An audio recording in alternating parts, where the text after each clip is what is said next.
ترجم الشياطين في السماء، ويحجب إبليس نفسه عن الصعود إلى السبع السماوات، مثلما حجب من قبل وقت ميلاد عيسى عن 3 سماوات. ولكن ما الحدث الأعظم شأنا من ميلاد عيسى رسول الله؟ حتى أن إبليس صدم وفزع وسأل نفسه ماذا يحدث؟ بكت الشياطين وأصبح نحيبها يسمعه سائر الشياطين والجن في أعالي السماء.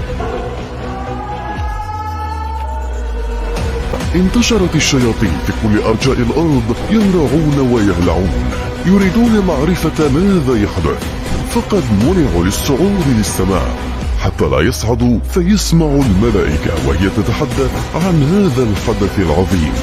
ثم ظهر فجأة نجما عظيم الشأن أصبح ساطعا كشمس الليل في الظلام الحالك. وحينما عادت الشياطين ولم تعرف ماذا حدث في الأرض، خرج إبليس بنفسه تاركا عرشه ليعرف ماذا يحدث. ما هو الشأن والحدث الأعظم لدرجة أن تحجب الشياطين عن السماء وتمنع من الصعود؟ إنه الحدث الأهم في تاريخ البشر كله، ميلاد شخص سيغير التاريخ للأبد، أشرف خلق الله سيدنا محمد صلى الله عليه وسلم، خاتم الأنبياء والمرسلين. ميت الجميع أن هناك شيئا عظيما وهائلا يحدث وحدث، فأوقف الكهنة عبادتهم وأوقف السحرة سحرهم، وظلت الشياطين مرتعبة، وظل إبليس مذهولا مرعوبا لا يعرف ما حدث. ثم سمعت والدة الرسول نداء قادما من سحابة ضخمة عظيمة فوقها، يقول النداء: طوفوا بمحمد الشرق والغرب واعرضوه على روحاني الجن والإنس والطير يعرف أين ومن أي قبيلة ولد هذا النبي، هل من بني إسرائيل أم من خارجها؟ فأغلب الأنبياء كانوا من بني إسرائيل. حتى سمع عن ميلاد فتى من قريش فذهب إليه وسألهم: هل ولد لكم ولدا في هذه الليلة؟ فأخبروه بمحمد بن عبد المطلب، فذهب ليراه.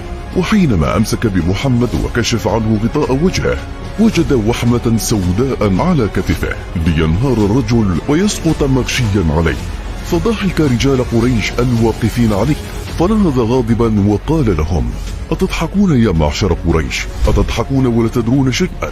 هذا الطفل هو نبي من عند الله، وقد راحت النبوة على بني إسرائيل الأبد وذهبت لقريش، فكان يعلم أن هذا الفتى هو خاتم المرسلين.